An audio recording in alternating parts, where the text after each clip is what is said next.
सिंधी और सिंधी समाज की पहचान। चैप्टर 13। सिंध पर अरब आक्रमण 711 ई 714 ई।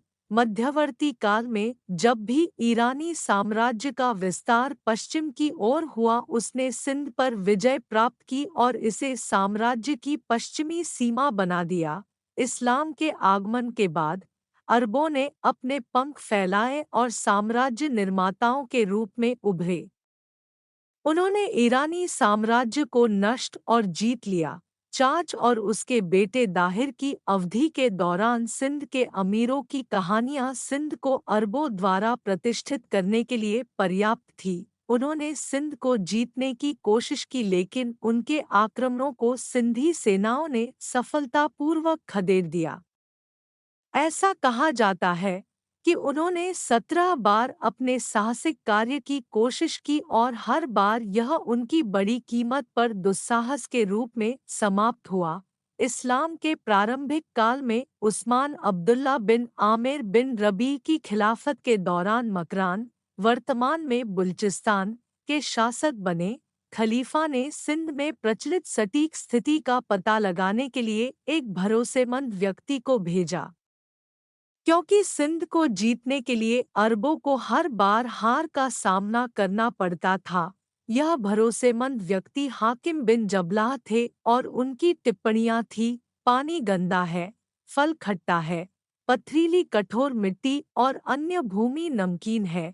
खलीफ द्वारा सिंध के लोगों के बारे में पूछे जाने पर उन्होंने उत्तर दिया, वे विश्वासघाती हैं। इसने सिंध को जीतने के लिए खलीफा की महत्वाकांक्षा को समाप्त कर दिया।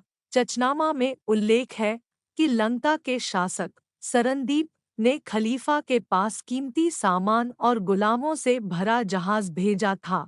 तूफान के कारण जहाज को सिंध के बंदरगाहों में से एक में लंगर डालना पड़ा, जिसे आसपास के समुद्री लुटेरों ने लूट लिया था। बताया जाता है कि इस जहाज में इस्लाम कबूल कर चुकी कुछ महिलाएं भी सफ़र कर रही थीं। जब साम्राज्य के पश्चिमी क्षेत्र के गवर्नर के रूप में नियुक्त यूसुफ बिन हज्जाज को इस घटना के बारे में पता चला, तो उन्होंने खलीफ से सिंध पर आक्रमण करने की अनुमति के लिए अनुरोध किया, जिसे अस्वीकार कर दिया गया। वह आग्रह पर अड़ा रहा। यह गणना की गई थी कि सिंध के लिए एक अभियान बहुत महंगा साबित होगा। इस प्रकार राज्य पर एक अनावश्यक बोझ पड़ेगा। अंत में जब गवर्नर यूसुफ बिन हज्जाज ने उन्हें विश्वास दिलाया कि सिंध से सभी खर्च वसूल किए जाएंगे और इस मामले में व्यक्तिगत जमानत दी गई, तो खलीफ ने भरोसा किया और सिंध के खिलाफ अभियान की अनुमति दी। यूसुफ बिन हज्जाज ने इराक और सीरिया से अपनी बहादुरी और उग्रता के लिए सबसे प्रतिष्ठित कुलों में से 6,000 सैनिकों को एकत्र किया। उसने उन्हें अपने भतीजे मोहम्मद बिन कासिम की कमान में रखा, जो 16 या 18 साल का एक युवा लड़का था। उन्हें स्वयं कोई निर्णय लेने का अधिकार नहीं था। सारी शक्तियां स्वयं यूसुफ बिन हज्जाज के हाथ में थी। एक संचार प्रणाली की विधि तैयार की गई, जिससे सिंध से बगदाद तक 7 दिन के भीतर कुरियर पहुंच जाएगा।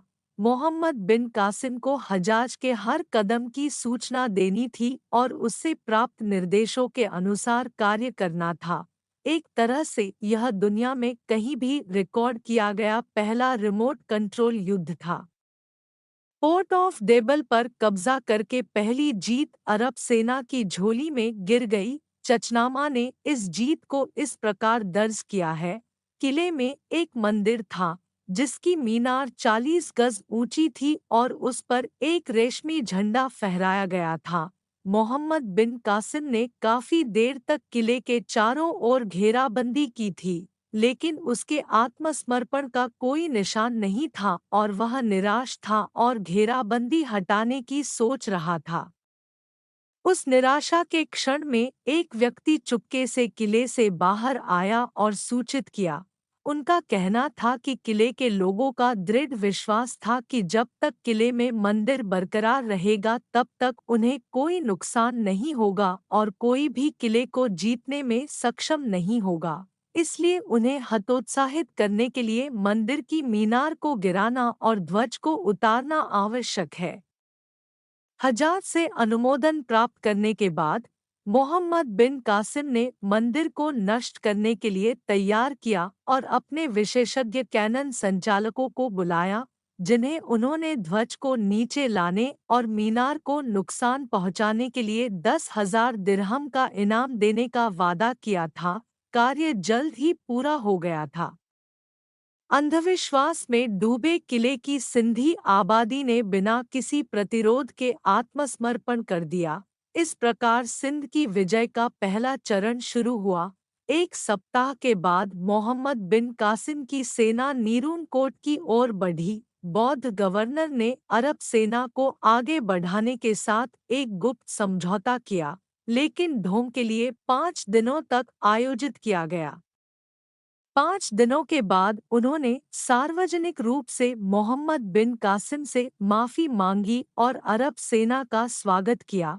उन्होंने सहवान के गवर्नर को पत्र लिखकर अरब सेना के सामने आत्मसमर्पण करने का अनुरोध करते हुए कहा कि बौद्ध धर्म के अनुयायी होने के नाते रक्तपात उनके पंथ के खिलाफ है और अहिंसा के सिद्धांत का पालन किया जाना चाहिए। सहवान के गवर्नर ने उनकी सलाह पर ध्यान नहीं दिया। उसने 7 दिनों तक अरब सेनाओं के साथ युद्ध किया। जब उसने पाया कि वह अभिभूत हो जाएगा, तो वह आगे के सुदृढ़ीकरण की तलाश के लिए सिसियाम के किले में भाग गया। इस प्रकार सहवान के किले को अरब सेना ने निरुनकोट के गवर्नर की मदद से हासिल कर लिया। सिसियाम के सैनिकों ने रात में अरब सेनाओं पर आक्रमण किया परंतु सफल नहीं हुए। दरअसल अरबों ने ज्योतिषियों की मदद मांगी थी और युद्ध शुरू होने से पहले ही यह कानाफूसी अभियान चला दिया गया था कि इस बार अरब युद्ध जीतेंगे और वर्तमान शासकों को बदल दिया जाएगा। इस प्रकार मनोवैज्ञानिक रूप से लोग निराश हो गए और पहले ही हार मानने को तैयार हो गए।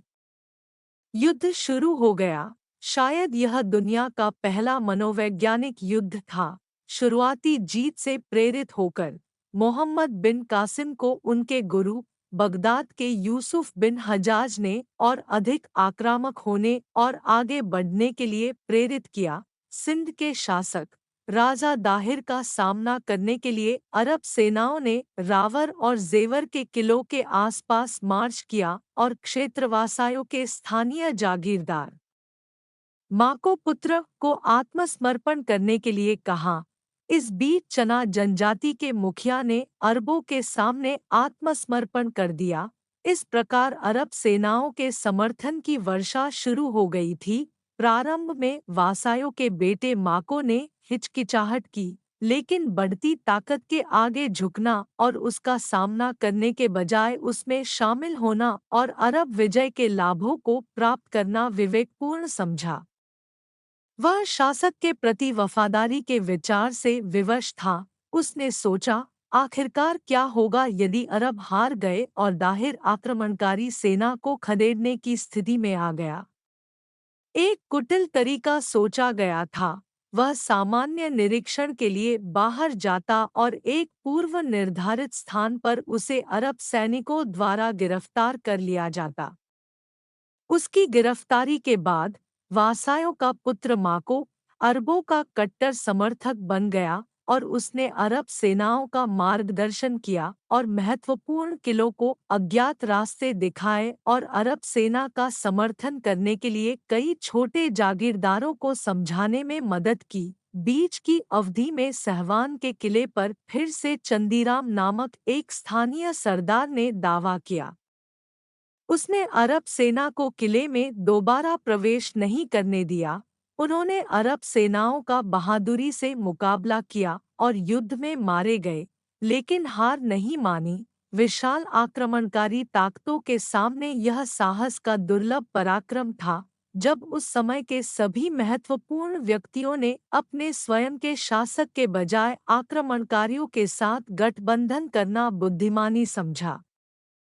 बेशक विश्वासघात अपने पुरस्कार लेकर आया। दाहिर ने अपने पुत्र जयसिंह को शत्रु सेना को नदी पार करने से रोकने के लिए भेजा। माको का भाई रसल दाहिर के प्रति अपनी वफादारी साबित करना चाहता था और उत्तराधिकारी के आदेश के तहत सेना का नेतृत्व किया और दावा किया कि वह अपने भाई के शर्मनाक व्यवहार का बदला लेगा। लेकिन जब वह युद्ध के स्थान पर पहुंचे तो उन्होंने अपने भाई के नक्शेकदम पर चलना उचित समझा और दुश्मन सेना के साथ एक गुप्त समझौता किया। अंत में दाहिर को स्वयं युद्ध के मैदान में आना पड़ा। दाहिर 10,000 बख्तरबंद और घुड़सवार सैनिकों, 30,000 पैदल सैनिकों और कई हाथियों की प्रभावशाली सेना के साथ आया था। वह एक सफेद हाथी पर सवार था और उसके दोनों ओर एक दासी थी, एक उसे सुपारी पान देने के लिए और दूसरी उसे अपने धनुष के लिए तीर देने के लिए। जैसे जैसे लड़ाई तेज हुई, अरब सेनाएं पीछे हटने लगी और अरब खेमे में पूरी तरह से भ्रम फैल गया। कुछ समय बाद अरब खेमे में वह व्यवस्था बहाल हो गई। उस समय पीछे से कुछ सैनिकों ने अरब सेना के हमले से मिलीभगत कर अपनी ही सेना पर हमला कर दिया। राजा दाहिर की सेना ने अपने स्वयं के बलों द्वारा इस तरह के विश्वासघात की परिकल्पना नहीं की थी और ऐसी घटना के खिलाफ कोई सावधानी नहीं बरती गई थी, क्योंकि यह एक अकल्पनीय परिदृश्य था। इसी हाथापाई और अफरातफरी के बीच हादसा हो गया। जिस पालकी पर दाहिर बैठा था उसमें आग लग गई और उसका हाथी पानी की ओर भागा और नदी के किनारे दलदल में फंस गया। कुछ अरब सैनिकों ने उसका पीछा किया। राजा दाहिर अपनी पालकी से नीचे उतरा और बड़ी संख्या में सेना द्वारा घेर लिया गया और मारा गया। इस प्रकार सिंध का भाग्य एक दुर्भाग्यपूर्ण दुर्घटना द्वारा तय किया गया था, न कि अरब सैन्य श्रेष्ठता का परिणाम, जो अपने सैनिकों और अवसरवादी दलबदलुओं द्वारा विश्वासघात का सामना नहीं कर रहा था। दाहिर सिंह और गोपी के बेटों द्वारा कई महीनों तक इस उम्मीद में युद्ध जारी रखा गया था कि दाहिर फिर से पड़ोसी राजाओं से सुदृढ़ीकरण के साथ आएगा, क्योंकि उन्होंने यह मानने से इनकार कर दिया था कि दाहिर मर चुका है। आखिरकार जब वे अपने ही दरबारियों और लड़ाकों द्वारा छोड़ दिए गए तो वे चित्तौड़ के पास अन्य राजाओं से मदद लेने के लिए चले गए। जब अंततः सिंध अरबों के हाथों में आ गया तो कई शाही महिलाओं ने जौहर अग्निकुंड में कूदकर आत्मदाह कर लिया और लाड़ी नाम की एक रानी ने मोहम्मद बिन कासिम से शादी कर ली। इस तथ्य का हिंदू इतिहासकारों द्वारा अब जोरदार विरोध किया जाता है और उनमें से कुछ इस हद तक चले गए हैं कि दाहिर को बिल्कुल भी पराजित नहीं किया गया था, लेकिन यह सिद्धांत बाद की घटनाओं की व्याख्या नहीं करता है जैसा कि वे इतिहास में प्रकट होते हैं। जैसा कि चचनामा को 2 शताब्दियों में लिखा गया था। इस घटना के बाद यह संभावना है कि कई मौखिक परंपराएं मूल लेखन में शामिल हो गई होंगी और यौन संबंधों के प्रश्न को लेखन में मसाला जोड़ने के लिए संकेत दिया गया है। लेकिन हमारे पास समय के इतिहास के लिए कोई अन्य स्रोत नहीं है। इस प्रकार हमें चचनामा को उस काल के इतिहास के स्रोत के रूप में स्वीकार करना होगा।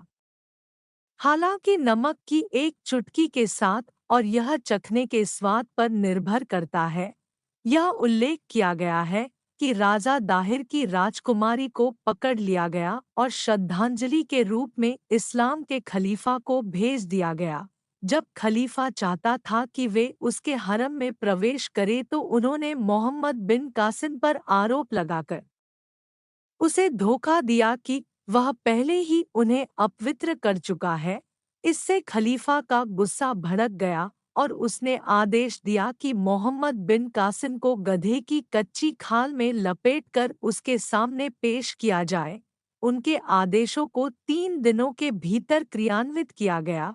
इस प्रकार दाहिर की राजकुमारियों ने अपने पिता की मृत्यु और राज्य की हानि का बदला लिया और उसके बाद उन्होंने भी आत्महत्या कर ली। शेष अगले चैप्टर में। धन्यवाद।